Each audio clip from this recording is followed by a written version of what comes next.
So I had a fantastic idea. I wanted to help newer players achieve a smoother time when they enter Genshin Impact. So I've gathered 12 major tips that I think you should know when you're starting out in Genshin. This will be relevant all the way to AR 45, and no, it won't be about fancy reactions and the artifacts you need. Instead, I'll be giving you some key tips that'll help you out through your journey. Number 1 is collect materials. Everything that you see from the ground, up on a house, on the bottom of a cliff, collect all those materials whenever you come across them. Those materials are either used for your character level up materials, weapon materials, and lots of other useful stuff in the game. So if you are a hoarder, this is going to be a great time for you. Number 2 is use your daily resin. Resin is used to trade whenever you want materials from domains, weekly bosses, and ley lines. Those materials can be used to level up your character, your weapons, and your talents. When you get to Liyue, you'll be able to condense your resin, which just allows you to double up your materials and spend less time on domains. Number 3 is co-op more. When you get to AR 16, you'll be able to co-op on your domains, weekly bosses. Co-op will really make your leveling experience smoother, and you'll have less time worrying about the strength of your own character. If you're having trouble finding people to squad up with, come to our Discord server. We have lots of people that are starting out or just want to help out our new players. Number 4 is purge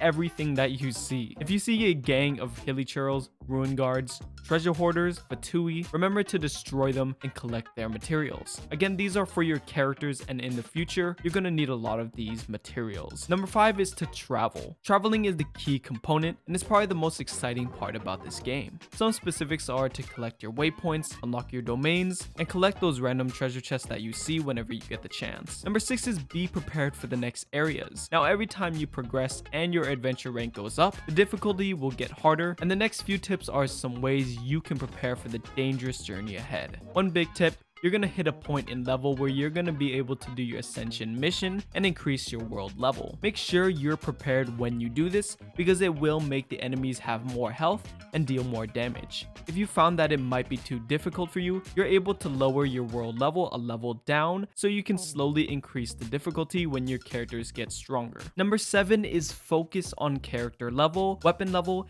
and talents. This is in order for the newer players, as character level is the primary thing you should be focusing on. If you're finding yourself stuck and your damage might not be enough, your character level and weapon level will be the biggest buff to your damage. Number 8 is level your characters one at a time. In the game, you're gonna find that sometimes you're not gonna have all the resources in the world, so the best thing you can do is level one character and then move on to the next. An advanced way you can do to be as efficient as possible is to pick 2 DPSs and level them simultaneously. This way you won't get stuck to one element, and you won't get stuck on maybe shields or elemental immunity. Number 9 is breaking down shields effectively. You're going to come across a lot of enemies as you progress your journey, and elemental shields are probably going to be a big issue. I'm going to go over quickly on how to break down each shield. Pyro will be effective against Cryo. Cryo will be effective against Hydro and Electro. Hydro will be effective against Pyro. Electro will be effective against Cryo. If you're up against Geo, Claymore or plunging attacks will be the most effective.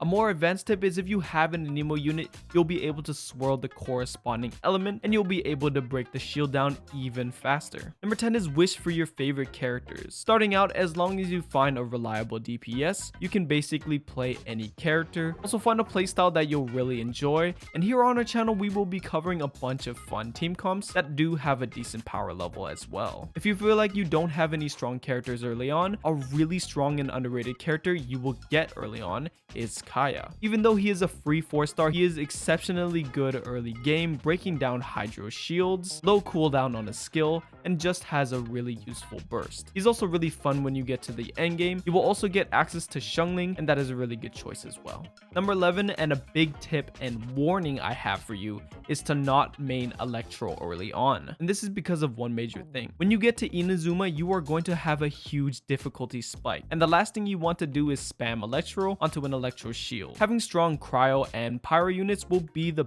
best thing, and then leveling your Electric characters can come after. I actually mained Beto and Fischl when starting out, and the Raiden boss was way too difficult for me because of her resistance to Electro. Not to mention the Mitochurls, Slimes, and Sisson mages. Talk about low IQ move. You'll just have a better time if you decide to level your Electro characters later on. And number 12 is do not farm artifacts. When you get to around AR 35 to 40, You might be thinking, gosh, I really need those 40 CV perfect rolls, crit rate, crit damage, 1-to-2 ratio perfect artifacts. When in reality, artifact farming early on will be very detrimental for your account, and it'll just slow things down quite a bit. The problem is when you farm artifacts, there are too many layers of RNG, and you'll spend months before you get a near perfect set. Another reason why you don't really want to level artifacts early on is because it won't be the biggest increase for your character damage early on at this stage. And the general rule again is character level, find the right weapon, level that up. You want to focus on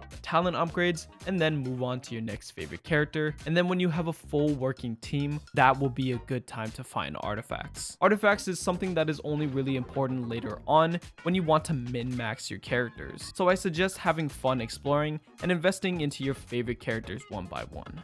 If you guys enjoyed our content today, please leave a like down below and consider subscribing. And if you're getting into more advanced content, check out these videos right here to get the latest updates on some characters that you should use or some really good teams. Thank you guys for staying with me until the end, and I'll see you guys in the next one.